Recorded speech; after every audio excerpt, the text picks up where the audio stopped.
was a peculiar evening. Jack found himself on Elm Street, a narrow path surrounded by twisted trees and a haze of dusk. He didn't remember his past or even his name until he saw the rusted street sign. The chill in the air sent shivers down his spine. There was an old diner with a neon sign that read, Elm's Cafe ahead. As he entered, the jukebox's haunting melodies filled the space, yet it was devoid of any soul. Bewildered, he turned down the volume and called out, "Hello, anyone here?" Venturing into the kitchen, he found a simmering pot of coffee and pies that still had steam rising from them, a sure sign someone had been there not too long ago. Exiting the diner, Jack wandered towards the heart of the town.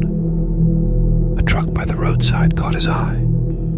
Inside, he thought he saw a lady, but to his astonishment, it was a lifeless mannequin. The town felt like an eerie echo of life. No people, just an omnipresent sensation of being observed. Suddenly, a phone ring sliced through the silence. He raced to a nearby telephone booth, picking up the receiver. A haunting static met his ears with whispers that made no sense. Trying the operator brought forth a ghostly pre-recorded message. The police station seemed a beacon of hope. Using the radio, he called out into the void. But what truly alarmed him was the smoldering cigar in the ashtray. It led him to inspect the holding cells.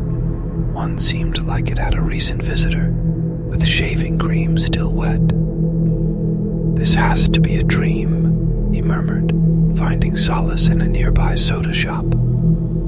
Terror gripped him. The coming of night switched on the marquee lights of an old cinema. "Shadow's Serenade," the title read.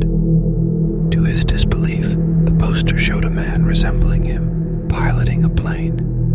Racing inside, the movie began to play scenes from his forgotten life. In desperation, he sprinted to the projector booth, but it was empty and cold.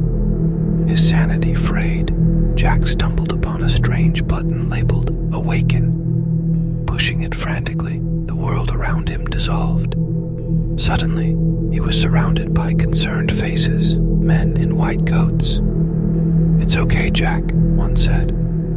"You've been in a sensory experiment. We wanted to see how the mind copes with isolation."